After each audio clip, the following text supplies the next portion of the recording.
자, 오늘은 그리스도와의 연합, 로마서 강의 13번째 시간, 그리고 그리스도와의 연합, 우리가 세 번째 마지막 말씀을 좀 나누고자 합니다. 우리가 그리스도와의 연합을 나누고 로마서 6장에 이제 등장하는 말씀을 통해서 그리스도와의 연합을 함께 나누고 있는데요.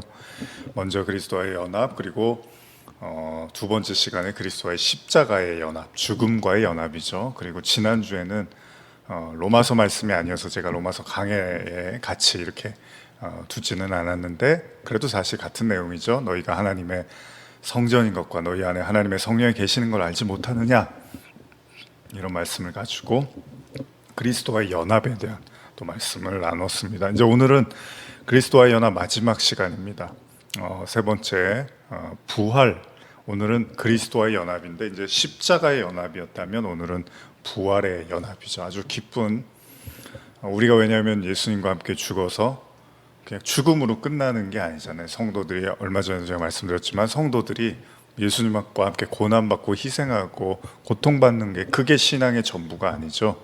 그렇게 고통받고 희생하고 자기를 부인했더니, 십자가에서 죽었더니 이제 부활이라는, 영생이라는, 영원한 생명이라는 기쁨에 참여하게 된 것, 여기까지가 성도의 갈 길이고 그리스도께서 우리에게 열어놓으신 길이죠. 그래서 오늘은 참 기쁜 말씀이죠. 그리스도와의 연합, 바로 부활과의 연합입니다. 우리 먼저 로마서 6장 8절에서 11절 말씀을 함께 읽어보겠습니다. 만일 우리가 그리스도와 함께 죽었으면 또한 그와 함께 살 줄을 믿노니, 이는 그리스도께서 죽은 자 가운데서 살아나셨음에 다시 죽지 아니하시고 사망이 그를 주장하지 못할 줄을 알미로다. 그가 죽으심은 죄에 대하여 단번에 죽으심이요 그가 살아계심은 하나님께 대하여 살아계심이니, 이와 같이 너희도 너희 자신을 죄에 대하여는 죽은 자요 그리스도 안에서는 하나님께 대하여는 살아있는 자로 여길지어다. 자, 우리는 지난 시간에 그리스도와의 연합으로 먼저 십자가의 죽음에 대한 연합을 말씀을 나누었습니다.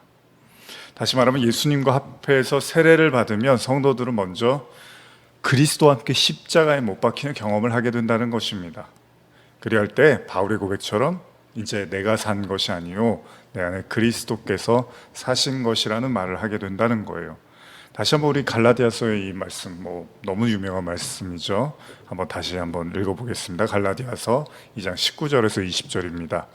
내가 율법으로 말미암아 율법에 대하여 죽었나니 이는 하나님에 대하여 살려 함이라.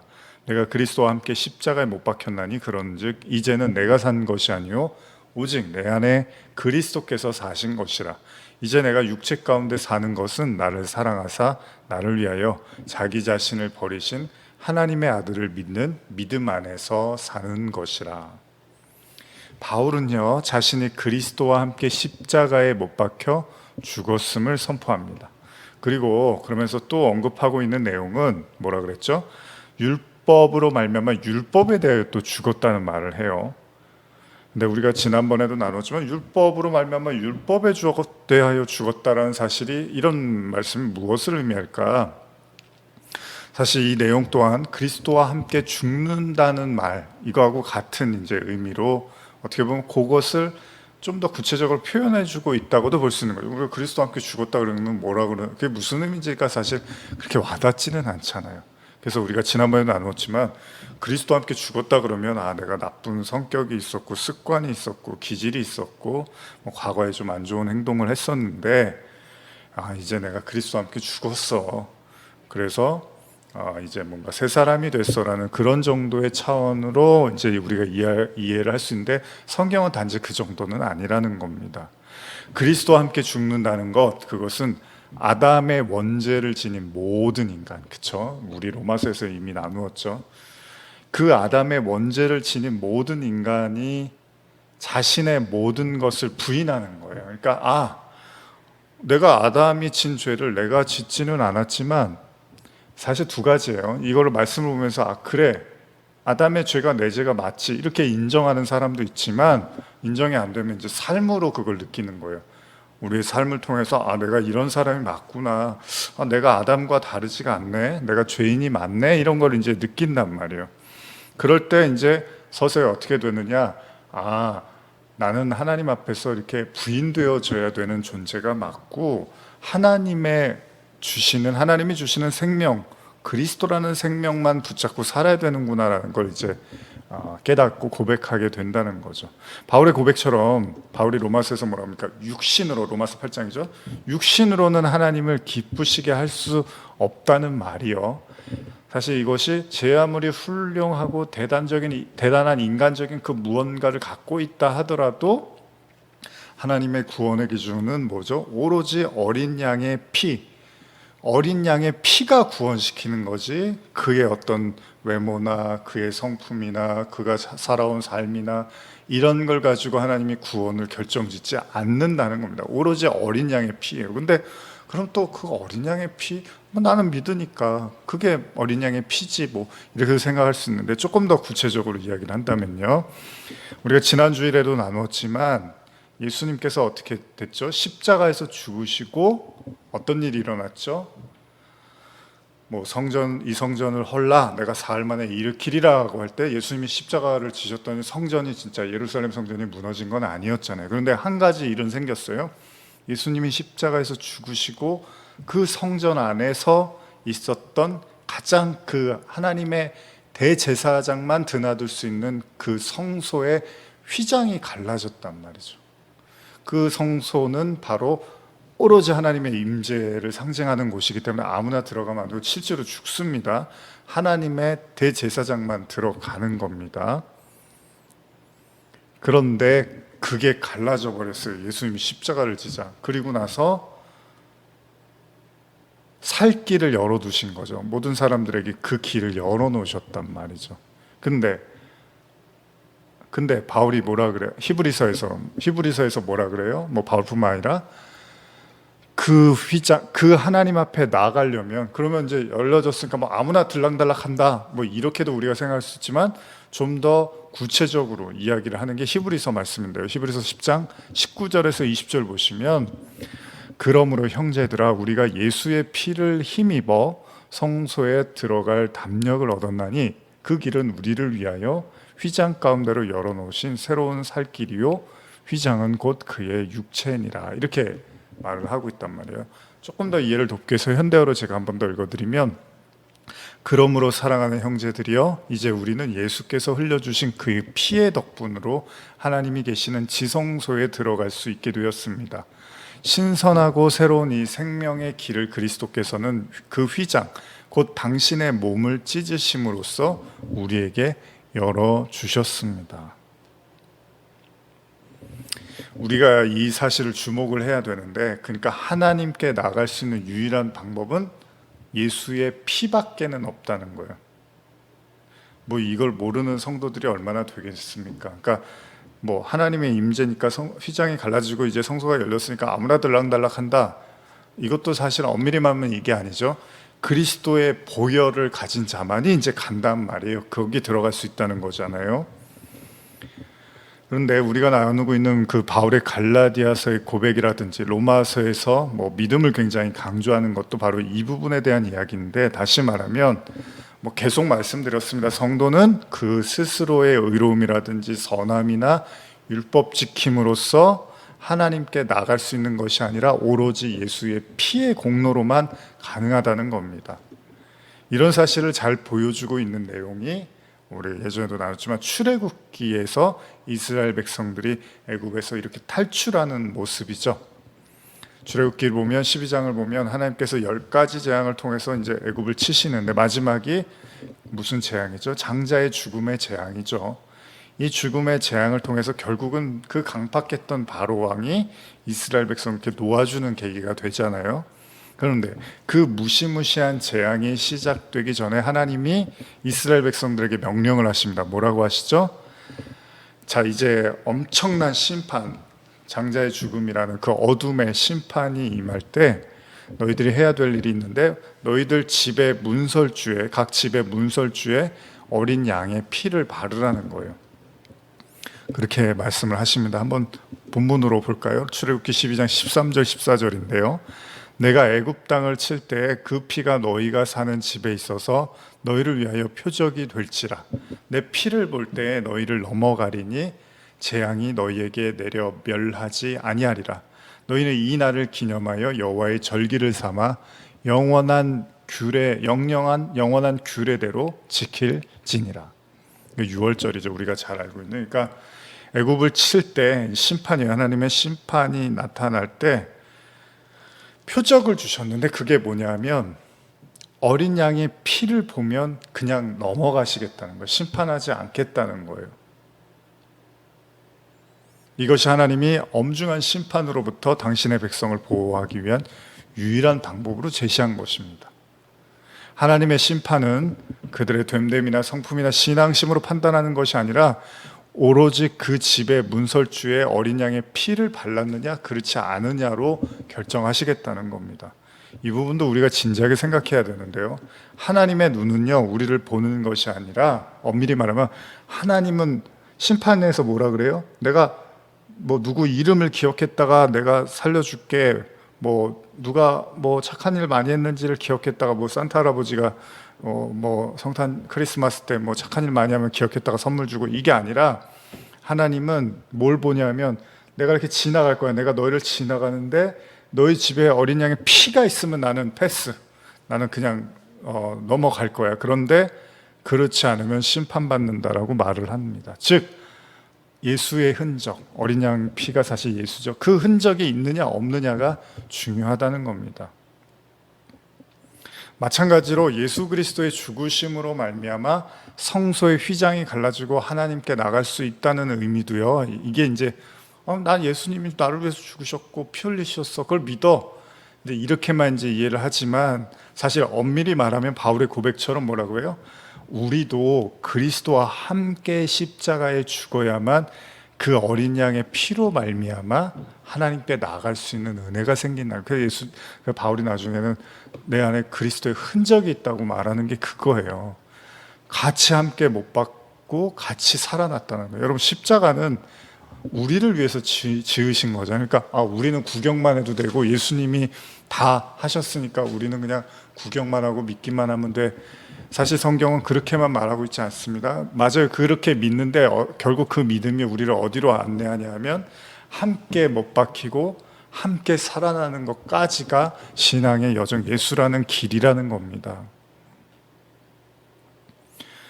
결국 그렇게 될 때 어린 양의 피로 말미암아 하나님께 나아갈 수 있는 은혜가 생기고, 근데 이런 얘기를 하면 그래도 잘 피상적으로 좀 이해가 안 갈 수 있어요. 그렇죠? 뭐 다 뭐 같은 얘기 아니야. 그러니까 결국 믿으라는 거잖아. 그것도 틀린 얘기가 아니잖아요, 사실.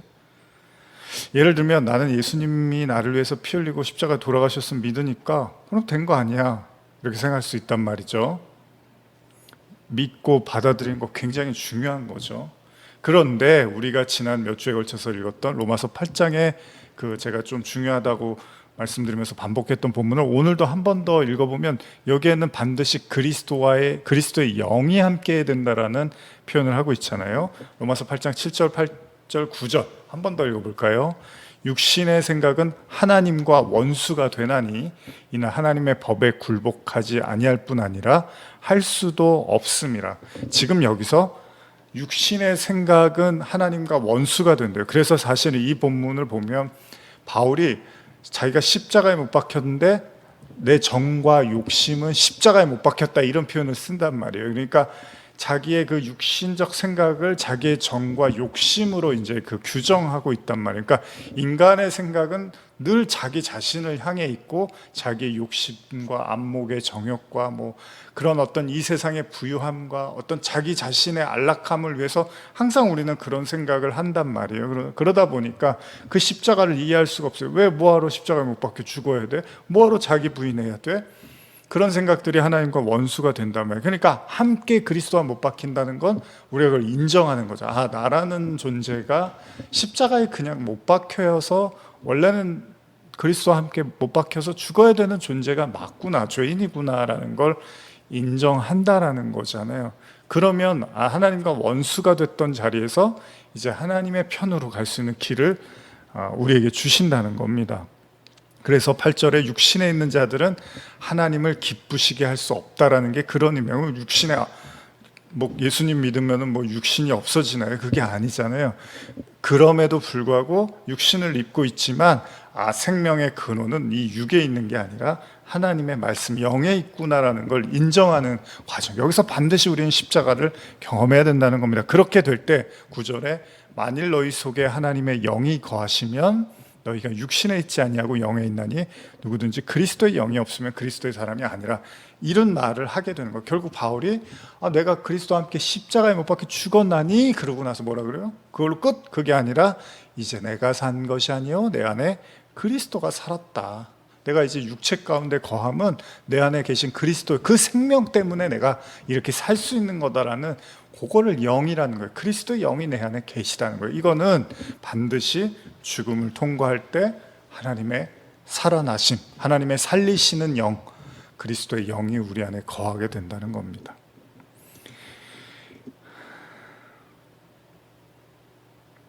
갈라디아서의 그 바울의 고백처럼 율법으로는 하나님을 기쁘시게 할 수 없다는 거예요. 그건 하나님께 나갈 수 있는 방법이 아니라는 겁니다.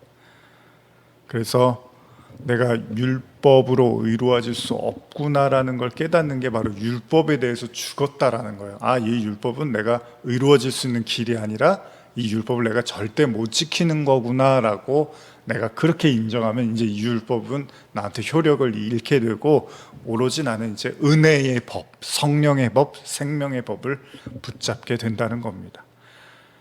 그것이 바로 율법으로 말미암아 율법에 대해서 죽었다라는 거고, 율법에 대한 이제 가능성을 부정하는 거예요. 내려놓는 거예요. 그리고 이게 아니라 오로지 예수 피, 이것만이 하나님께 내가 갈 수 있는 거구나라는 걸 인정하는 거죠. 이렇게 제가 말씀을 드려도 뭔가 피상적이고 이해가 잘 안 되실 수도 있습니다.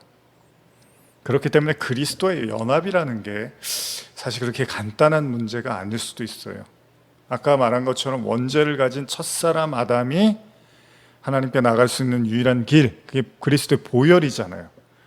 그리고 동시에 율법의 가능성을 부정하는 것, 즉 자신의 스스로의 자신의 힘으로 의로워지고 구원받으려는 시도를 포기하는 것, 그걸 율법이 죽는다라고, 율법이 죽게 되는 경험을 하는 거란 말이죠. 율법에 대해서 죽는 것. 그럴 때 이제 내가 산 게 아니고 그리스도가 사는 건데, 이 이야기를 지금 반복하고 있는데, 문제는 뭐냐면 이런 과정을 통해서 로마서 8장에 성도 안에 그리스도의 영이 거하시게 되면 뭐라 그랬죠? 이걸 하나님의 아들들 혹은 자녀라고 한단 말이에요. 그러니까 그리스도의 피, 그리스도의 영, 이게 다 십자가와 관련된 말씀이란 말이에요. 율법의 죽음, 율법으로 말미암아 죽게 된 것, 이거 다 같은 얘기란 말이죠. 근데 이런 이야기들이 조금 막연하게 들릴 수도 있다는 겁니다. 우리가 지금 그리스도와 연합을 얘기하고 있는데 이걸 쉽게 생각하면 사실은 그리스도와 하나 된다는 얘기예요. 연합은 하나 된다는 거잖아요. 그러면 어떻게 원죄로 인해서 하나님과 완전히 끊어진 상태의 인간이 하나님의 임재, 공존하는 동행의 상태로 걸어갈 수 있는지에 대한 그런 얘기를 하는 거잖아요, 연합은. 그리고 오늘 이제 그 마지막 시간인데, 그리고 그게 그리스도의 피밖에 없다는 건데, 근데 또 생각해 보면 그러면 또 피는 뭐고, 또 그리스도의 영, 성령은 또 뭐고, 그래서 예수님은 또 니고데모한테 뭐래요? 네가 하나님 나라에 들어가려면 물과 성령으로 또 거듭나라 그랬는데, 그 또 피는 뭐고, 물은 뭐고, 또 성령은 뭐고, 그리스도의 영은 뭐고, 다 이런 것들이 이제 뭔가 좀 이렇게 확 와닿지 않을 수 있다는 겁니다. 그래서 이걸 좀 잘 설명해 주고 있는 성경 구절이 있는데, 요한일서 5장에 보시면요, 이런 말씀이 있습니다. 한번 읽어볼까요? 요한일서 5장 4절에서 8절인데요. 무릇 하나님께로부터 난 자마다 세상을 이기느니라.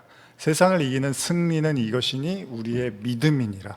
예수께서 하나님의 아들이심을 믿는 자가 아니면 세상을 이기는 자가 누구냐? 이는 물과 피로 임하신 이시니 곧 예수 그리스도시라. 물로만이 아니요 물과 피로 임하셨고 증언하시는 이는 성령이시니 성령은 진리니라. 여기 지금 보면 물, 피, 성령 다 얘기 나오죠. 그리고 5장 7절 증언하는 이가 셋이니 성령과 물과 피라. 또한 이 셋은 합하여 하나이니라. 하나라 그러네. 다 같은 거라고 이야기를 하고 있네요. 그러니까 요한이 뭐라 하냐? 성도는 오로지 믿음을 통해서만 세상을 이길 수 있대요. 그러면서 물과 피와 성령에 대한 이야기를 합니다. 여기서 물은 우리가 흔히 진리의 생수, 예수님이 나를 믿는 자는 그 배에서 생수의 강이 흐를 거야 라는 그런 개념으로 이제 물을 설명하셨는데, 사실은 또 말씀을 의미하기도 합니다. 물은. 그리고 피는 어린 양 예수 그리스도의 죽으심을 의미해요. 그래서 예수님이 가나의 요한복음에서 가장 가나의 혼인잔치 첫 번째 표적이죠. 예수님이 표적을 일으키시면서 어떻게 하죠? 물을 또 포도주 피로 변하게 하시는 거죠. 이 물이 곧 내가 흘릴 이제 십자가로 말미암아 너희를 대속해서 흘리게 될 그 피야, 구원의 피. 그리고 나서 혼인잔치를 한단 말이에요. 그러니까 예수님이 그 요한복음 2장에 나오는 가나의 혼인잔치도 사실은 물을 피로, 그래서 예수님의 대속으로 말미암아 원래 이제 포도주가 끊어졌어요. 인간의 포도주는 이제 끊어지는 거예요. 일종의 율법의 의미도 있는 거예요. 인간의 노력으로는 구원이 어려운 거예요. 근데 예수님이 그 포도주가 끊어진 상태에서 본인이 기적을 일으키신 것, 즉 십자가의 그 희생으로 말미암아 이제 새 포도주를 주시게 되고, 그것으로 말미암아 이제 혼인잔치가 잘 치러지게 되죠. 그래서 막 사람들이 칭찬을 해요. 어떻게 이렇게 좋은 포도주를 아직까지 뒀냐라고 하면서, 이게 다 사실은 그냥 요한복음 2장의 그 첫 번째 표적에서 이미 구원을 다 이야기하고 있는 거예요. 인간의 힘으로는, 인간의 피, 쉽게 생각하면 인간의 피로는 절대 구원받을 수 없지만 그리스도의 피로는 구원받을 수가 있는 거고, 그렇게 될 때 우리를 주님께서 하나님과 우리를 이렇게 하나 되게 하시는 연합의 혼인의 은혜를 주시겠다라는 그 내용을 다 담고 있는 겁니다. 그거를 지금 성령이 이를 증언하고 있다고 말을 하는 거예요. 결국 우리는 그 상황에서 그걸 본 적이 없단 말이에요. 우리가 그 자리에 있지 않았어요. 십자가의 죽음과 부활의 자리에 우리가 있지 않았지만 예수님이 계속 그래서 그 말씀을 하신 거예요. 내가 죽고 성령이 오시면 네가 다 믿고 깨닫게 될 거야. 이 모든 것들, 물과 피와 성령이 하나다라는 걸 성령이 증언하신다는 거예요. 그렇게 될 때 그 성령을 통해서 그게 다 그 얘기구나, 같은 거구나. 성령, 물, 피, 그리스도의 영 다 같은 얘기구나. 그래서 그리스도의 영이 반드시 성도 안에 거해야 된다는 것을 보여주고 있는 대목입니다. 결국 그리스도의 십자가의 죽음과 부활, 그리고 승천에 관한 모든 것을 우리에게 믿고 또한 믿을 수 있는 힘과 은혜를 주시는 것, 그것이 바로 성령이라는 것, 그리스도의 영이라는 겁니다. 우리는 지금까지 그리스도와의 연합을 말하며 주님의 죽으심과 부활에 대한 언급을 했었는데요. 자, 주님이 죽고 부활하시고 그 다음 뭘 하셨죠? 승천을 하셨죠. 승천. 자, 이제 승천에 대한 이야기도 좀 나누려고 하는데, 우리가 정말 그리스도와 함께 연합했다면 그 그리스도와 하나가 된 거잖아요. 그러면 이제 예수님이 가신 모든 길이 우리의 길이 됐다는 거예요. 근데 이것도 이렇게 이해하시면 돼요. 그리스도의 영이 우리 안에 계시면 그 그리스도께서 겪으신 모든 것들을 우리가 깨달아서 알게 되는 거잖아요. 그러니까 죽으심과 부활하심 그리고 승천하신 그 모든 과정을 우리의 마음속에 환히 비춰주셔서 우리가 믿을 수 있는 은혜를 주신다는 겁니다. 그걸 또 믿음이라고 해요. 그렇게 될 때. 그래서 요한이 아까 세상을 이기는 이김은 그리스도 믿는 믿음밖에 없어. 근데 그 믿음은 그리스도의 영을 통해서 우리에게 깨닫게 해주시는 거니까 또 사실은 같은 얘기예요.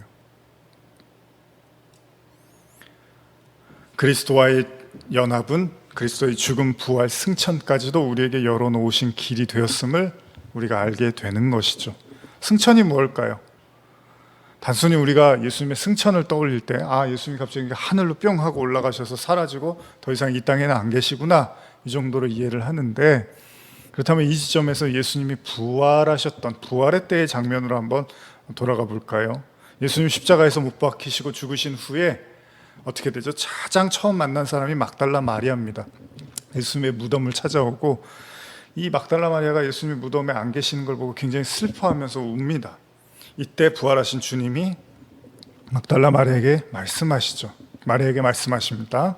한번 읽어볼까요? 요한복음 20장 15절에서 17절인데 예수께서 이르시되 여자여 어찌하여 울며 누구를 찾느냐 하시니 마리아는 그가 동산지기인 줄 알고 이르되 주여 당신이 옮겼거든 어디 두었는지 내게 이르소서 그리하면 내가 가져가리이다. 예수께서 마리아야 하시거늘 마리아가 돌이켜 히브리 말로 랍오니 하니 이는 선생님이라 하는 말이라. 이때 예수님 뭐라고 하시냐? 예수께서 이르시되 나를 붙들지 말라 내가 아직 아버지께로 올라가지 아니하였노라. 너는 형제들에게 가서 이르되 내가 내 아버지 곧 너희 아버지 내 하나님 곧 너희 하나님께로 올라간다 하라 하시니. 예수님이 마리아와 부활하시고 첫 대면을 하신 다음에 뭐 좀 이상한 얘기 같아요. 마리아가 붙들려고 했는지 모르겠지만 예수님이 붙들지 말라고 하십니다. 그러면서 하신 말씀이 내가 아직 아버지께로 올라가지 않았다라는 말씀을 하세요.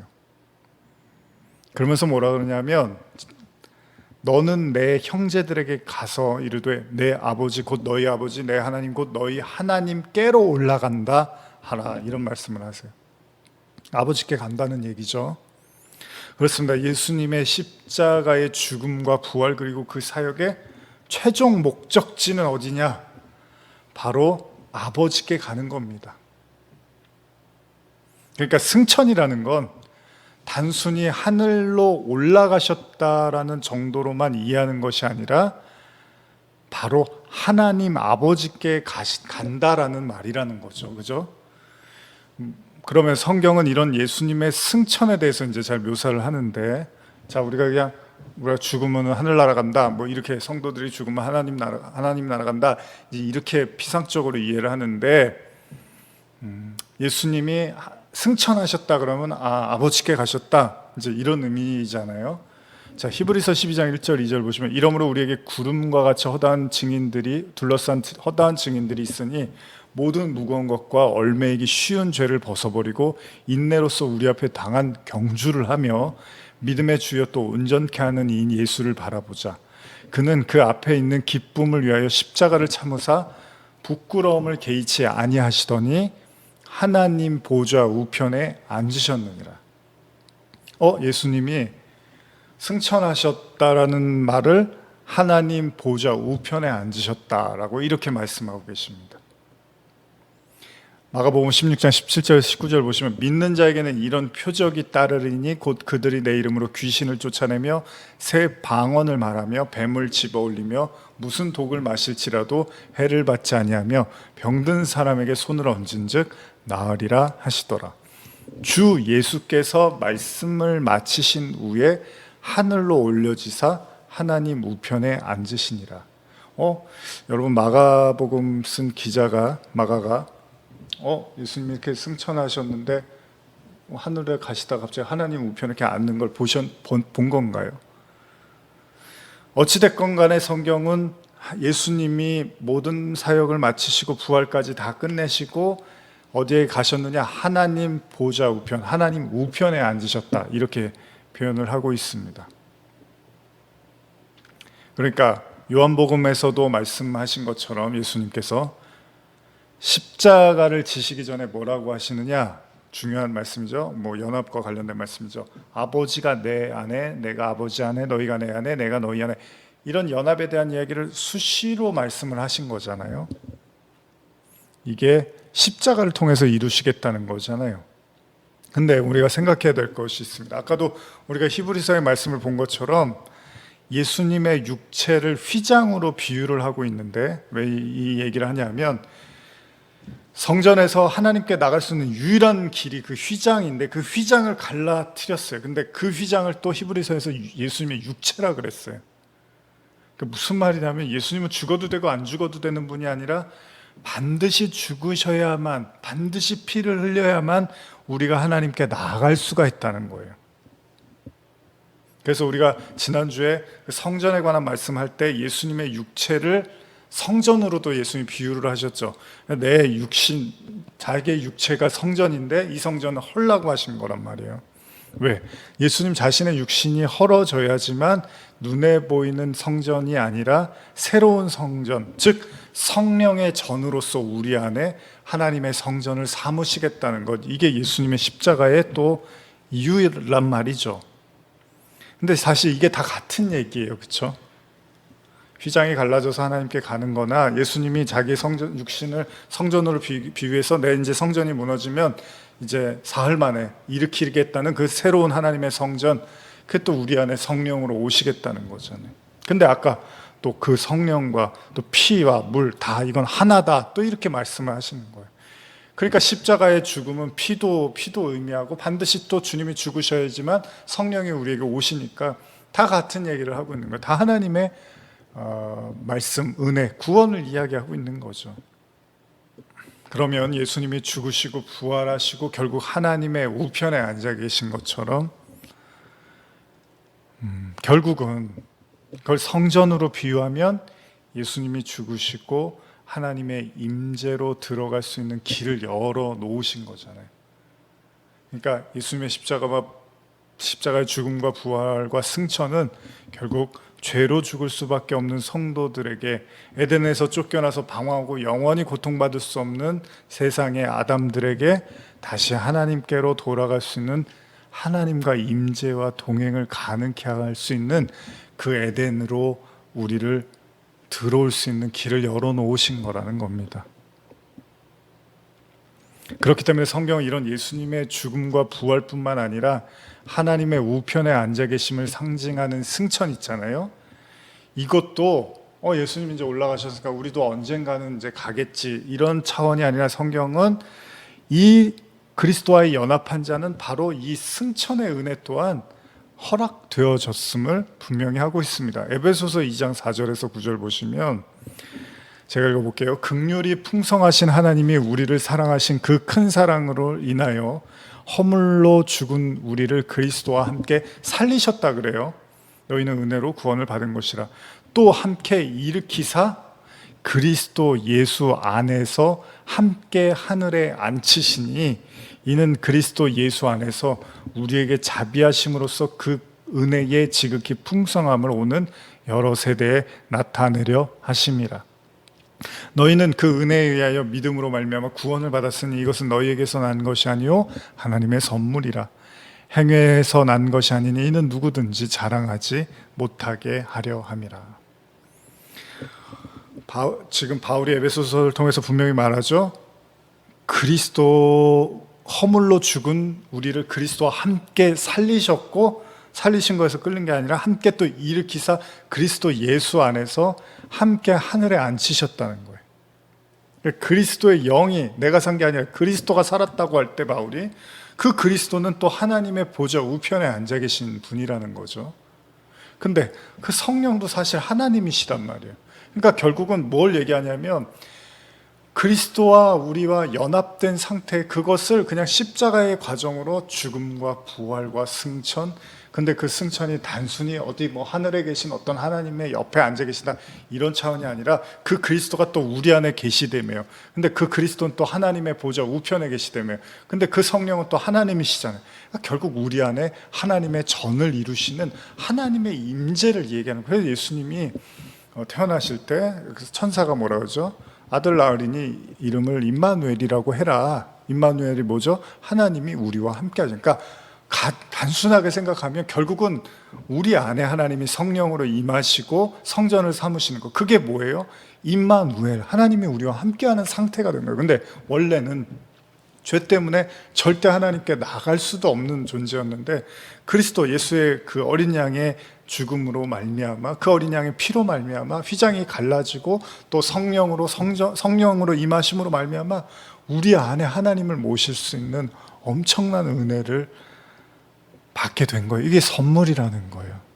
성도는 이 땅을 살면서 반드시 이 하나님과의 동행의 시간을 경험해낸다는 거죠. 경험해야 된다는 거죠. 그러니까 사실 막 복잡한 얘기 하는 것 같은데, 쉽게 말하면 창세기에서 아담이 선악과 따먹고 하나님 말씀 때문에 범죄하고 에덴에서 쫓겨났는데, 이제 그걸 이제 다시 회복을 시켜야 되잖아요. 그게 이제 하나님이 가죽 옷을 입히신단 말이죠. 은혜를 베푸시고 덮어주시는 은혜. 결국은 그렇게 쫓겨난 아담이 다시 어떻게 하나님께 돌아와서 회복해서 하나님과 동행하는 상태로 다시 그 하나님 나라를 누리는 것, 사실 그걸 성도들에게 하나님은 말씀을 통해서 이 땅에서 가리키시는 거예요. 그래서 이스라엘 백성들이 40년 동안 그 원래 애굽에 종살이 하던 그냥 세상의 지배, 사망의 지배를 받던 이스라엘 백성들이 애굽에서 나오게 하시고 하나님께서 매일 만나를 떨어뜨려서 말씀으로 가르치시는 거예요. 말씀으로 거듭나게 하시는 거죠. 그렇게 해서 결국 어떻게 해요? 결국 가나안 땅에 들어가게 하시잖아요. 죽어서 들어간 게 아니에요. 그들이 다 그들의 삶에서 그 과정들을 겪게 하시고 결국은 그 가나안 땅에 들어가서 이제 새로운 세대로 표현하죠. 여기 이제 가나안 들어가기 전에 광야에서는 뭐 20세 이상 이제 그 많은 사람들은 죽고 이제 그 20세 이하, 그리고 여호수아 갈렙으로 이제 가나안에 들어가잖아요. 이게 이제 옛 사람은 죽고 이제 새 사람으로 산다. 다 똑같은 얘기예요. 그냥 십자가와 부활, 죽음과 부활, 이 얘기를 구약에서도 계속 하고 있는 거죠. 근데 그게 이제 여기서 내가 예수 잘 믿었으니까 죽으면 이제 가나안과 같은 천국에 가겠지. 뭐 로또처럼 될 거야. 뭐 심판대 앞에 서서 될 거야. 이 정도 살았으면 하나님이 구원 시켜줄 거야. 무슨 뭐 복권 긁듯이 될지 안 될지 애매하지만 그래도 되겠지. 뭐 이러라는 게 아니라 이 땅에서 그걸 다 겪는 거예요. 예수님을 통해서 우리가 믿음을 통해서 그 믿음이 믿음에 이르게 한다는 게 진짜로 그 우리의 어떻게 보면 작은 믿음의 출발을 통해서 결국 완성된 믿음으로 우리에게 안에 거하시는 거죠. 우리 안에 세상을 이기는 믿음으로 우리에게 주신다는 겁니다. 그럴 때 하나님이 나와 함께 하시는구나. 내가 성전된 자가 맞구나. 내 안에 그리스도가 사시는구나. 하나님이 내 안에, 내가 하나님 안에, 그리스도가 내 안에, 내가 그리스도 안에. 이 모든 말씀이 다 거짓이 아니라 진짜 하나님이, 예수님이 십자가로 우리에게 열어놓으신 축복이었구나라는 걸 우리의 신앙의 여정에서 경험하게 하시고, 가나안의 그 하나님의 약속의 땅에 들어간 우리가 또 하나님의 약속이 된 자가 되는 걸 인치셨으니까. 성령으로 다 말씀 찾아봤죠. 성령으로 너희는 인치셨다고 하잖아요. 그래서 진짜 하나님의 자녀로서 이제 완벽한, 물론 완전한 그 동행은 우리의 이제 죽음을 통해서 또 하나님께서 나타내시겠지만, 이 땅에서도 우리가 천국의 시민으로서 그걸 매일마다 느끼는 거예요. 매일마다 경험하는 거예요. 그래서 이스라엘 백성이 광야에서 이렇게 만나가 떨어지는 걸 매일 경험을 했잖아요. 하나님이 우리와 함께 하는구나. 그런데 그러다가 또 어려움이 오면 함께 하는 게 맞나? 그러면서 계속 그냥 우왕좌왕하고 좌충우돌했지만 그걸 인생의 여정에서 계속 경험을 하는 거죠. 그걸 결국 그리스도와의 연합을 통해서, 다 쉽게 말하면 그리스도가 가신 모든 길을 우리가 보게 되고 깨닫게 되고 믿게 되는 이 여정을 연합으로 사실은 설명을 하고 있는 거죠. 골로새서 3장 1절에서 3절 보시면, 그러므로 너희가 그리스도와 함께 다시 살리심을 받았으면 위의 것을 찾으라. 거기는 그리스도께서 하나님 우편에 앉아 계시느니라. 위의 것을 생각하고 땅의 것을 생각하지 말라. 이는 너희가 죽었고 너희 생명이 그리스도와 함께 하나님 안에 감추어졌습니다. 여기도 지금 그러죠. 너희가 그리스도와 함께 다시 살리심, 원래 죽었는데 살아난 거를 지금 얘기하는 거잖아요. 그러니까 다시 살리심을 받았으면 이제 위의 걸 찾으라는 거예요. 뭐 어디 하늘 바라보라는 게 아니라, 물론 뭐 그렇게 우리가 이제 이해를 하지만, 진짜 생명, 하나님의 생명을 바라보라는 거예요. 예수님이 말씀하신 것처럼 너희가 믿으면 그리스도의 생수의 강이 너희 안에 흐른다고, 너희 배에 흐른다고 한 것처럼, 이제 그 생명이 내 안에 주어졌구나. 이 생명만이 오로지 하나님이 주신 거구나. 그 생명을 나타내기 위한 삶을 살라는 것입니다. 땅의 것을 생각하지 말고 이제 영원한 하나님의 나라를 경험하고 느끼고 고백하고 전하라는 거죠. 여러분과 제가 바로 이 그리스도와의 연합을 통해서 하나님의 사람, 하늘의 사람, 천국의 시민이 됐음을 우리의 삶에서 날마다 느끼고 그 동행을 살아내라는 것입니다. 얼마나 놀랍고 커다란 축복이 아닐 수 깊습니다. 그래서 예수님이 뭐라고 하신 거죠? 아주 쉬운 말씀, 우리가 잘 아는 예수님이 뭐라고 해요? 나로 말미암지 않고는 아버지께로 갈 수 없다, 이 말씀을 하신 거예요. 그러니까 반드시 우리는 예수라는 문을 거쳐야 하지만 또 그 문이 깨져야 돼요. 왜? 그 문이 깨져야지만 휘장이 갈라지고 옛 성전이 무너지는 거니까. 그래야지만 우리가 하나님 안으로 들어가고 그때 우리가 비로소 성전된 자가 되고 그걸 연합 동행이 되기 때문입니다. 이런 엄청난 은혜가 담겨있는 또 다른 말씀 보면 에베소서 말씀인데요, 에베소서 2장 13절에서 18절 보시면, 이제는 전에 멀리 있던 너희가 그리스도 예수 안에서 그리스도의 피로 가까워졌느니라. 그는 우리의 화평이신지라. 둘로 하나를 만드사 원수된 것 곧 중간에 막힌 담을 자기 육체로 허시고 법조문으로 된 계명의 율법을 폐하셨으니 이는 둘로 자기 안에서 한 세 사람을 지어 화평하게 하시고. 둘을 하나로 만드신 거예요. 예수님이 그 하나님과 우리를 하나로 만드신 거죠. 16절, 또 십자가로 이 둘을 한 몸으로 하나님과 화목하게 하려 하심이라. 원수된 것을 십자가로 소멸하시고 또 오셔서 먼 데 있는 너희에게 평안을 전하시고 가까운 데 있는 자들에게 평안을 전하셨으니 이는 그로 말미암아 우리 둘이 한 성령 안에서 아버지께 나아감을 얻게 하려 하심이라. 그렇습니다. 하나님께서 준비하신 어린 양 예수 그리스도, 주님은 십자가로 이 모든 일을 우리에게 가능케 하셨고요, 우리를 다시금 하나님과 동행하는 바로 그 하나님 나라와의 상태로 이끌어 가신 거죠. 그러니까 엄밀히 말하면 하나님의 나라는 단순히 죽어서 가는 나라, 그것만이 아니라 바울의 고백처럼 그리스도와 함께 죽고 부활하는 그 연합의 은혜를 통해서 이제 보증으로 우리에게 주신 성령의 인치심을 받게 됨을 말미암아 그들에게 하나님 나라가 임한 거예요. 그러니까 하나님의 나라는 그냥 단순히 피상적인 게 아니라는 거예요. 우리 안에 십자가로 말미암아 우리에게 임하시는 하나님의 나라도 있다는 겁니다. 그래서 예수님이 하나님의 나라를 묻는 바리새인들에게 이렇게 말씀을 하신 거예요. 여러분 잘 아시는 말씀이죠. 누가복음 17장 20절 21절 한번 잘 생각해 보면서 한번 읽어볼까요? 바리새인들이 하나님의 나라가 어느 때에 임하니까 묻거늘 예수께서 대답하여 이르시되 하나님의 나라는 볼 수 있게 임하는 것이 아니요, 여기 말하죠. 하나님의 나라는 볼 수 있게 임하는 것이 아니요, 또 여기 있다 저기 있다고도 못하리니 하나님의 나라는 너희 안에 있느니라. 이제 이렇게 말씀을 하신 거예요. 좀 더 잘 이해가 되시지 않을까 싶습니다. 그렇습니다. 하나님의 나라는 결국 뭐예요? 하나님의 임재와 다스림이 함께하는 곳이잖아요. 하나님의 통치를 받는 상태를 하나님의 나라라고 한단 말이에요. 뭐 가면 뭐가 있고 뭐 맛있는 게 많고 보석으로 바닥에 보석으로 깔렸고 이런 게 중요한 게 아니라 하나님의 나라는 엄밀히 말하면 하나님의 다스림을 받는 상태란 말이죠.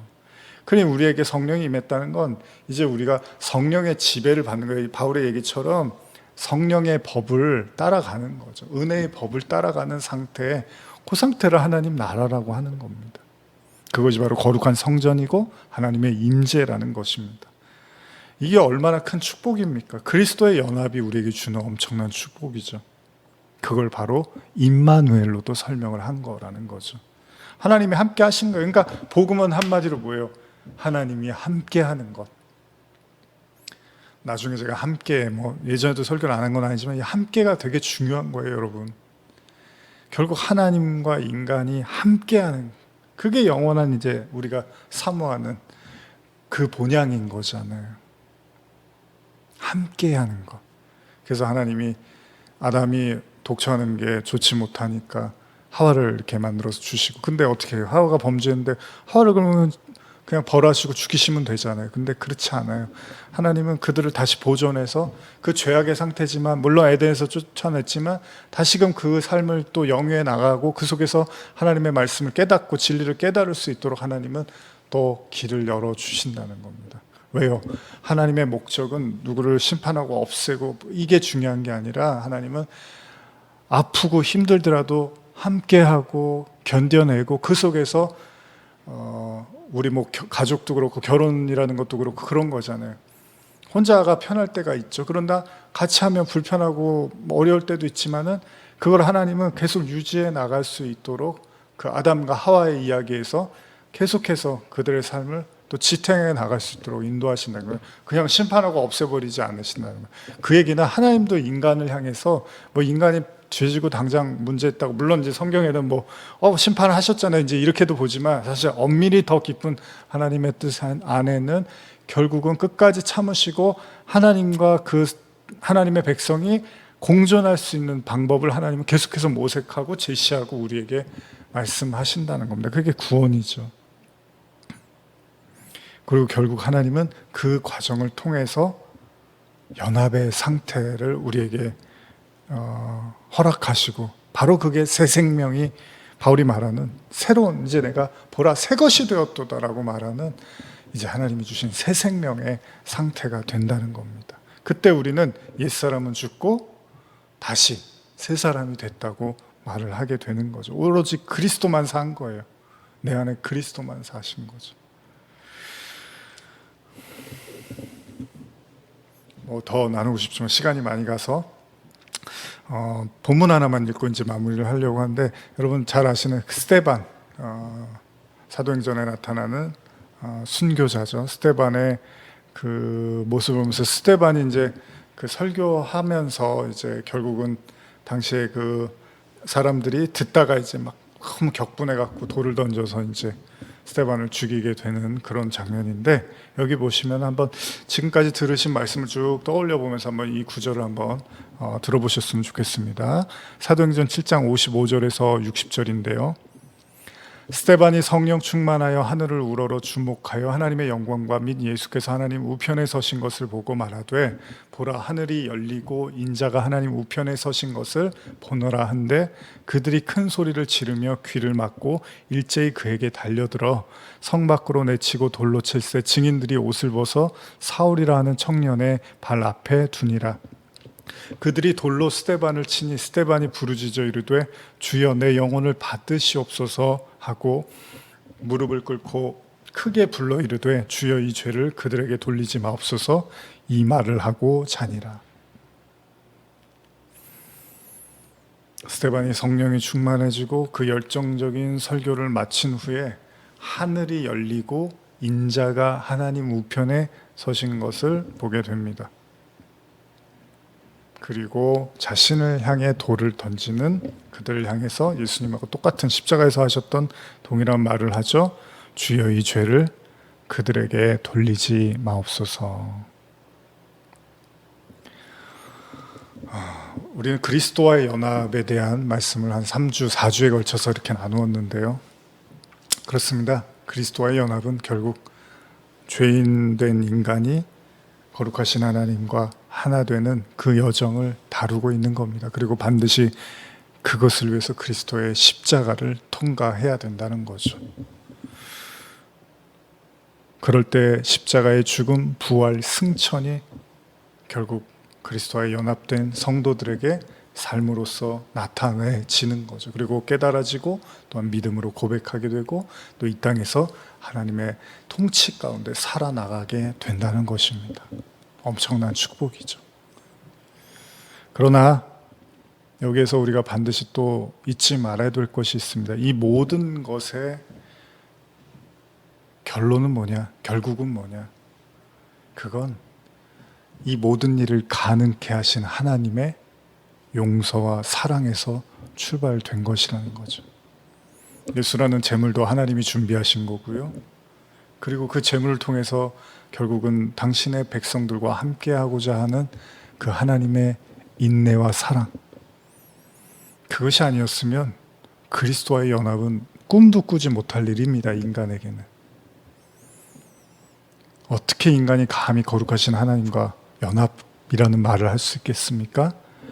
바로 하나님 당신이 모든 것을 열어놓으시고 기다리시고, 마치 탕자의 아버지가 그 자기 재산을 들고 나간 그 아들을 문을 열고 기다렸다가 나중에 돌아오자 그냥 끌어안고 받아주시고 또 자녀 삼으신 것처럼 하나님의 사랑에서 출발되는 거죠. 그래서 요한이 말하죠.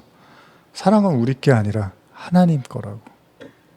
우리가 하나님을 먼저 사랑한 게 아니라 하나님이 우리를 먼저 사랑하신 거라. 그럴 때 우리가 진짜 그 하나님의 사랑을 깨닫고 고백할 때 그 이웃들에게도 하나님이 우리를 이렇게 사랑하신대요 라고 나눠줄 수 있고 말해줄 수 있겠죠. 그게 진짜 거짓 증언이 아니라 참된 말을 하는 거죠. 하나님의 사랑을 적당히 말하면 안 돼요. 하나님의 사랑을 제한해서 말하면 안 돼요. 진짜 있는 그대로의 그 하나님의 엄청난 사랑을 복음에 나타난 만큼은 우리가 말할 때 이웃에게 거짓 증거하는 것이 아니라 진짜 하나님의 사랑을 고백하게 되는 거죠. 그게 이웃 사랑이 되겠죠. 진짜 하나님의 사랑을 나눌 수 있는 것, 복음을 전할 수 있는 것. 결국 그리스도의 연합도 하나님의 사랑입니다. 어려운 시간을 보내고 계시는 모든 성도분들에게 그 시간들이 외롭고 아무도 알아주는 것 같지 않고 정말 혼자 있는 것만 같아도 그래도 그 시간 속에서 하나님이 함께 하시다는 사실을 절대 잊지 않으셨으면 좋겠습니다. 하나님은 보이지 않지만 우리와 함께 하십니다.